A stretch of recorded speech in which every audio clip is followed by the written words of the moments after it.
welcome back to another episode of Painting Minis with Dan and Sam. Today we've got a pretty neat episode set up for you.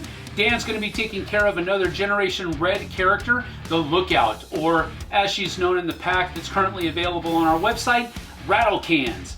I'll be taking care of one of the Edge Runners called the Nomad, or he's now known with his new card as the Tough as Nails Nomad.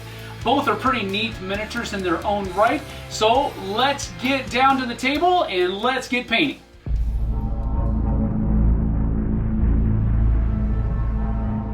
Hello everyone, welcome back to another painting video with Dan and Sam.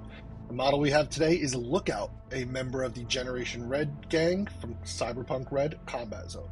It's a great looking model with a lot of detail. He's about to spray paint some graffiti or logos onto a nearby wall, so let's get started on painting it.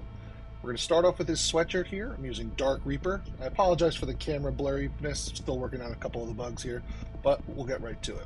Next, we're going to switch over to a contrast paint. This is Celestian Blue. This is a new color I really like. It gives great coverage and a lot of depth, just even with one single pass. The next contrast for his coat, the big prominent color, is Blood Angels Red, a nice vibrant red color. Again, with these contrasts, it's a lot of minimal effort here. It gives you nice shading, gives you nice highlights, but if you want to take it a step further, you can. Next, we're going to do Cadian flesh tone here over his hands and face, the only parts that are exposed. You can see this model is already taking shape, and it's almost pretty much done here. It's a pretty quick speed paint. So a couple quick coats. Now we're going to use some Corax white on the spray can, and then also a trim on his shoes just to give him a little extra detail. When you put the nice black base on him, that should really give it a good pop of color. Couple coats of that, and now we're going to switch over to a metallic using Lead Belcher for the parts of the can, a couple of the buckles on the back of his backpack. And then I'm adding a little detail here, just a couple red, green, blue, and another color here to give it almost that Krylon spray can look. Just a little detail feature. I thought it kind of gives extra character what he's doing here. Next, we're going to do his backpack. I'm using Caldor Sky for this. Again, nice coverage, nice vibrant blue, stands out against the red coat. Something a kid in Cyberpunk world would be wearing. Just being careful around the straps as much as possible, trying not to get onto the coat. And now we hit with our wash step using Agrex Earthshade. This can go over the majority of the model here. It's going to give that nice shading tone over all the colors and link them all together there for you. Covers the face, covers the pants, the shoes. Now we're going to start touching up those highlights once that's dry. So for the jacket, I'm using a Fiston Red. Just hitting the highest points of these jackets, giving the recessed shades a little bit more darker contrast to them. It really helps clean up these lines and bring this model to life. Back to Cadian flesh tone to clean up the skin and the face and hands. It was tough around the top of the spray can here. I had to be extra careful with that. Just taking my time, going around, making sure I touch everything. And you can see here, a really quick speed paint here, and the model's ready to go. Now off camera, I touched up the eyes, did a little cleanup on the jacket and pants and everything, but a few quick steps, even a few amount of paints, and you can see this model is ready to go for your gaming table. Add a little detail on the back of his backpack with that little alien head, but the sweatshirt came out perfectly. It's got good tones to it and everything. The jacket looks vibrant. It looks like he's ready to go.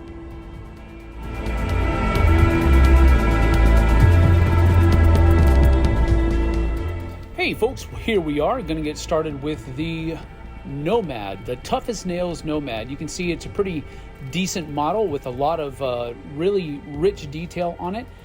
So we're going to get into this, and starting off with a barbarian flesh color for his head, a little bit of his neck that we can see, and then a little bit of his hand, his left hand that we can see, but everything else, that's pretty much all the skin that's on there. Moving on to his shirt and tactical vest that he has underneath his jacket, just using a matte black for this. A little bit underneath the gun there and along the waist, but pretty much that's all you can see. Also using it for his boots at the bottom.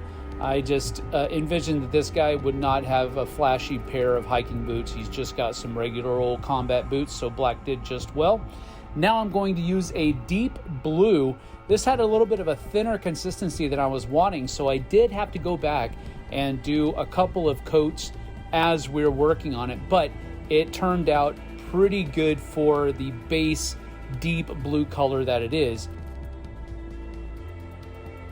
Then I went on with a grunt green for his pants, and there were certain parts of his pants that I didn't paint because the model actually has some pretty cool detail in his legs, in that on one side it has part of his the fabric is torn away, revealing his cybernetic leg that's there, and then of course the knee pad on the other one. Now I'm going back with some gunmetal and just doing the base coat of the assault rifle that he has. You'll see later on I'm going to go back and do some more with it, but right now it's just a gunmetal coat. Also doing gunmetal on the cybernetic implant that he has on his head, and then I'm also going to go back to do that part of his leg that's poking through his the tear of his pants, and the knee pad on the other side. So this is just one of the cool things about these models, is that they have a little Easter eggs almost on them, and it's just really fun to paint. Going back and touching up some of the parts that with matte black that I wanted to do, but now using a soft tone. Didn't want to do really dark because I wanted some of those those colors to really kind of have a little bit more vibrancy in them. So I just used a soft tone instead of a dark one. And now I'm coming back with crystal blue over the coat there. And as Dan has done many times, just doing the higher recesses of this coat so that you can see the detail that's there. Dan's a lot better at it than I am, but you get the idea. You just take your time, go back and make touch-ups where you need to, and it'll turn out pretty good. Most of the time, the detail of the Mini will do most of the work for you. For the details of the pants, I used a Reich green. Has kind of a really light but almost a bluish tint to it, and I really liked how I thought it was going to look, and it came through. So I was pretty happy about that as well. But now I'm coming back to the gun because I didn't like how it looked being all that gunmetal. So I'm putting some black accents on it, and I played around with a little bit off camera as well. Now I'm coming back and touching up some of those areas that were gunmetal with shining silver. And now I'm taking dragon red on the first half, and then on the second, just the little details with pure red, just to provide a little bit of depth there.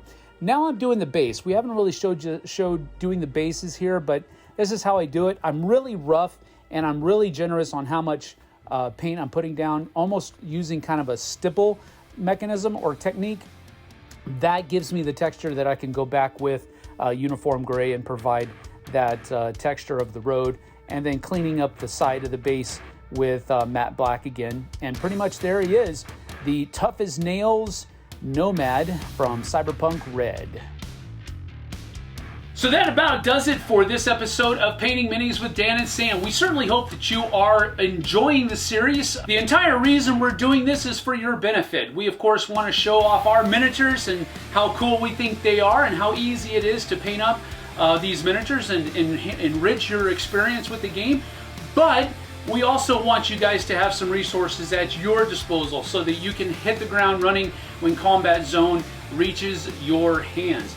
Next episode, Dan will be taking care of Blades from the Generation Red B pack, and I'll be taking care of the final character in my Edge Runners pack, the Media Specialist. So, without further ado, we're going to get on out of here. Thanks for joining us, and we'll see you guys and gals on the flip side. Take care.